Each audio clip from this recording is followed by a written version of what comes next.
Cierto es que Kandinsky, en su libro titulado El futuro de la pintura, nos dice muchas cosas muy interesantes, como por ejemplo esto que nos dice, como os leo, lo importante en este texto es que el autor realiza un examen de la forma misma del interior.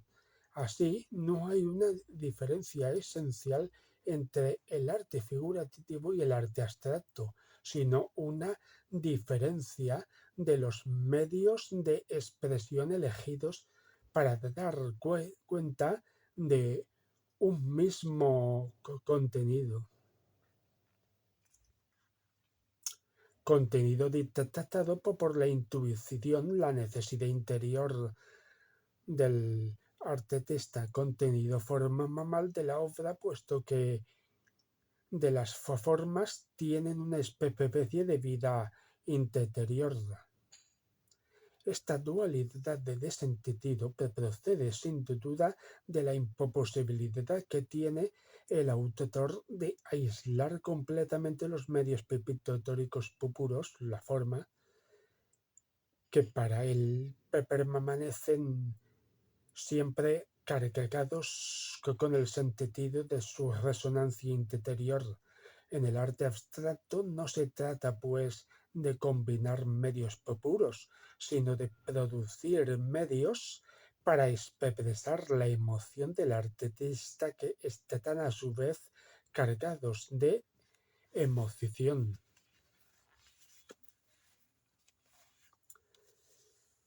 De una manera esquemática, el momento presente se puede caracterizar por los siguientes fenómenos. 1. Desplazamientos de fenómenos y hechos materiales. Estos desplazamientos pueden ser observados constantemente como movimientos superficiales.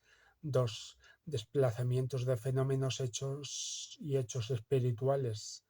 Estos desplazamientos están ligados a los primeros a veces de una manera clara, otras confusa, como movimientos que se sumergen en las profundidades. Raras veces pueden ser observados y solo en fenómenos aislados. 3. Desplazamientos del punto desde donde se realiza la valoración, fenómeno vinculado a los procesos anteriores y que se lleva a cabo con una lentitud particular. En este cambio de valoración, el espíritu abandona lentamente el exterior para volverse muy lentamente hacia el interior. Este proceso, observable solo en casos muy aislados, constituye el preludio natural de una de las más grandes épocas espirituales. Entre otras cosas, esta, desplazará el centro de gravedad de lo material hacia lo espiritual, lo cual tiene una importancia capital, especialmente en lo que se refiere al arte abstracto. Y lo material observará, sin embargo, el significado que le corresponde, aunque el arte no se desarrolle por un lado como una actividad puramente práctica y utilitaria, y por otro lado un arte por el arte gratuito, sus relaciones con los demás ámbitos espirituales y finalmente con totalidad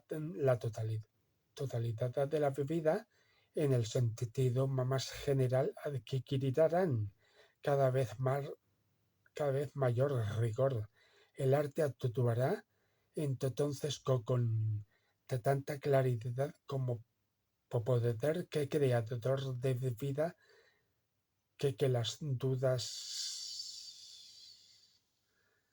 que hoy levantamos en cuanto a su significado y su legitimidad, aparecerán como el resultado de una misteriosa ceguera. Es probable que entre las diversas evoluciones actuales asistamos también a un desplazamiento del centro del arte, lo cual significa, en el fondo, la transmisión del principio latino al principio eslavo del oeste al este. La valoración interior, el valor relativo de lo exterior, que solo haya su valoración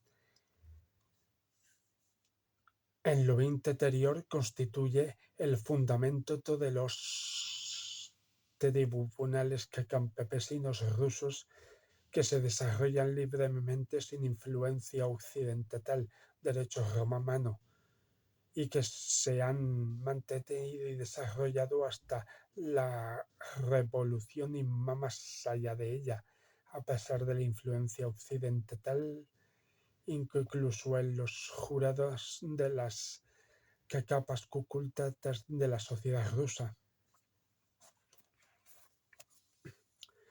Aquí es de donde se produce la ruptura más profunda que separa en los movimientos artísticos las tendencias latinas de las tendencias eslavas y germánicas, divorcio que hoy aparece claramente. Aquí es donde hay que buscar el origen del arte abstracto, cuya existencia se legitima por la evaluación interior de los elementos del arte.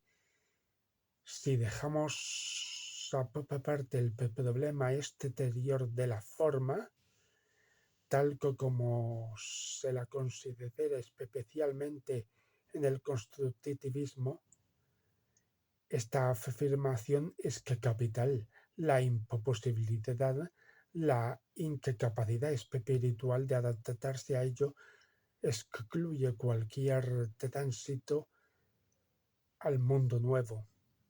Si valoramos de una manera puramente exterior y fría el elemento formal en el arte y en la vida, las obras de arte abstractas están muertas. La valoración interior del elemento formal, en el sentido más amplio, valoración que se suma a la primera y ejerce una influencia calurosa, vuelve vivas las obras de arte abstractas. Considerando desde donde nos hallamos actualmente, el siglo XIX constituye una preparación lógica poderosa y que cada vez más acelerada del punto de vista antes mencionado y por tanto del arte abstracto. La valoración exterior había de llevar a cabo primero su trabajo preparatorio, y para ello el pueblo francés, eminentemente dotado para la forma, debía asumir el papel del instrumento más apto. Esta misión inconscientemente cumplida situó de tal manera el arte francés, hasta entonces poco influyente, en un primer plano, que la pintura francesa fue reconocida de repente como un modelo universal por el resto de países. Era prudente y económico, primero, acumular y, en segundo lugar, descomponer el material artístico exterior y someterlo al análisis exterior. Estas tareas las llevaron a cabo metódica y escrupulosamente el impresionismo, el neoimpresionismo y el cubismo. Una vez realizada esta tarea, como era incapaz de extraer las consecuencias interiores de lo que había alcanzado, la pintura francesa había abandonado esta vida para volverse nuevamente hacia lo corpóreo, como se observa actualmente. No es difícil de comprender que, aunque el arte francés permanezca fiel al principio latino, puramente exterior, habrá de retroceder por el lado de las ideas estéticas que lo han dado a conocer hace aproximadamente un siglo. Las manifestaciones de la psique germánica que se observaron desde mucho antes de la guerra, en algunos casos aislados, son altamente características. Primero empezó a nacer un entusiasmo general por la literatura rusa que, algo digno de ser advertido habitualmente y en primer lugar, se dirigió a Dostoyevsky. Después se extendió al teatro, a la danza, a la música y finalmente a la poesía rusa. En general, el alemán no está posiblemente en condiciones de descubrir con claridad el elemento puramente ruso en lo que es exteriormente ruso, puesto que también Rusia está obligada a atravesar la última fase de la evolución exteriormente materialista. Por esta razón, ni siquiera los rusos pueden, por regla general, juzgar estas diferencias. Pero estas reservas no impiden que hoy se haga sentir el triple acorde del carácter latino, del carácter germánico y del carácter eslavo. El destino del arte abstracto está ligado a la resonancia de las tres notas de este acorde. Las tentativas más marginales e inconscientes para acceder a la evolución abstracta, como por ejemplo el populismo, posiblemente no fueron demasiado importantes. Por esta razón fracasaron. Así es como hay que comprender la actual reacción que se manifiesta en Francia, reacción que siguen de cerca en otros países los seguidores de la pintura francesa.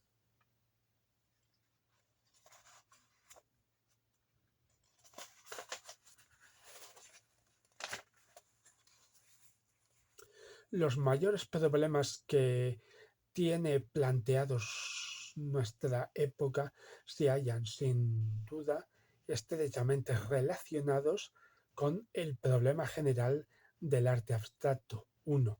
Problema del contenido y de la forma. 2. Problema del análisis y de la síntesis.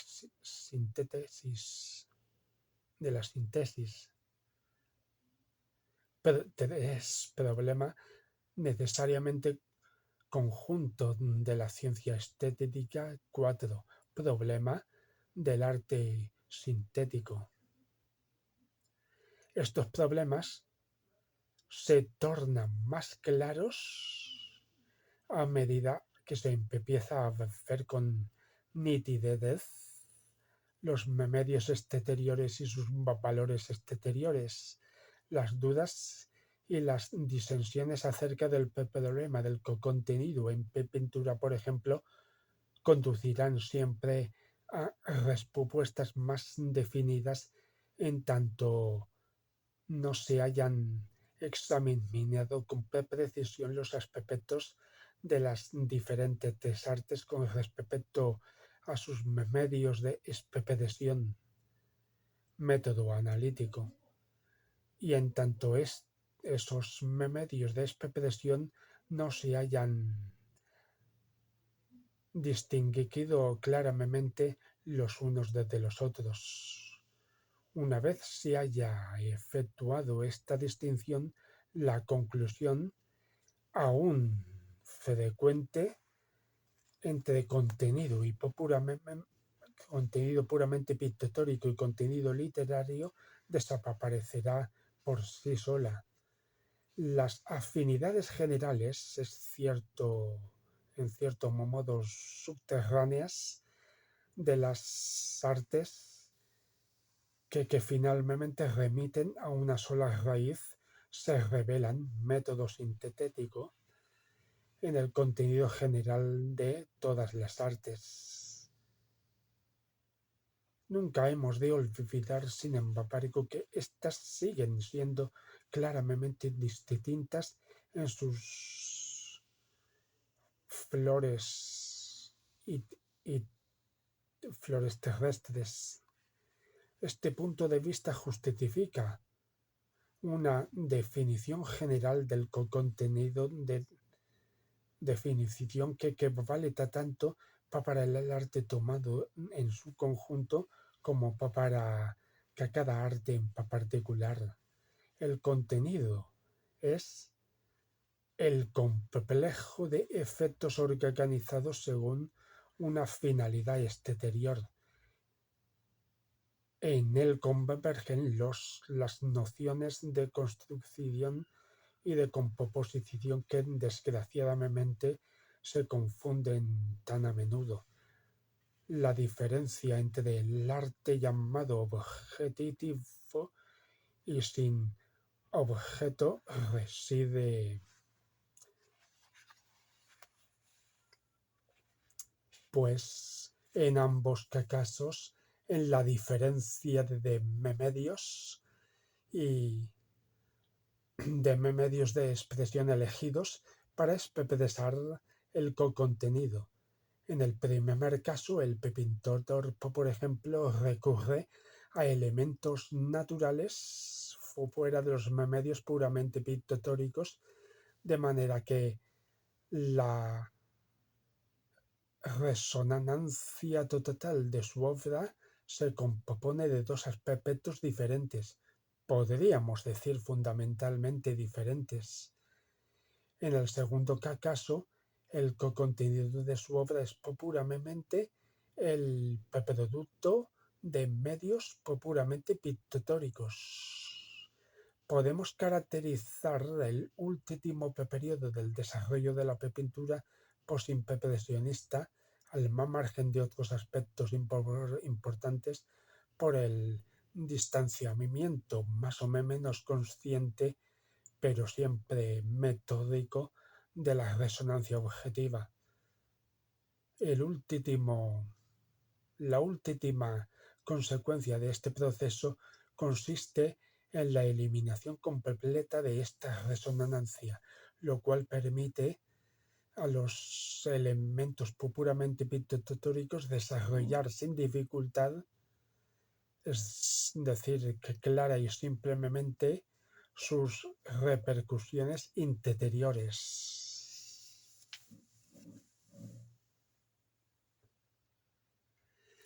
¿Lo veis? Está claro, ¿verdad? Que este libro, El futuro de la pintura de Kandinsky, es todavía muy contemporáneo, postcontemporáneo, metacontemporáneo, diríamos. Y es muy importante para comprender el arte contemporáneo y abstracto y actual del siglo XXI también. Así que, en resumidas cuentas, está claro, ¿verdad?, que la clave está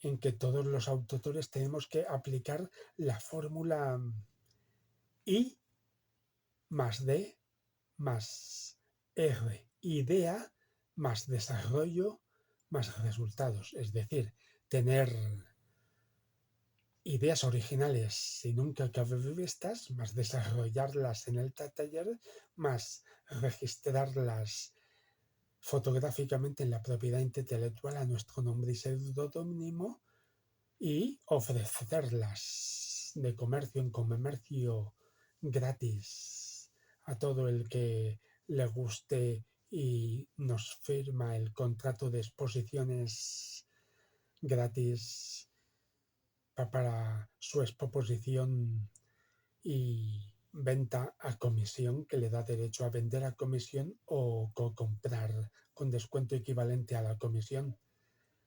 Y es así como tenemos que trabajar, tan sencillo como eso.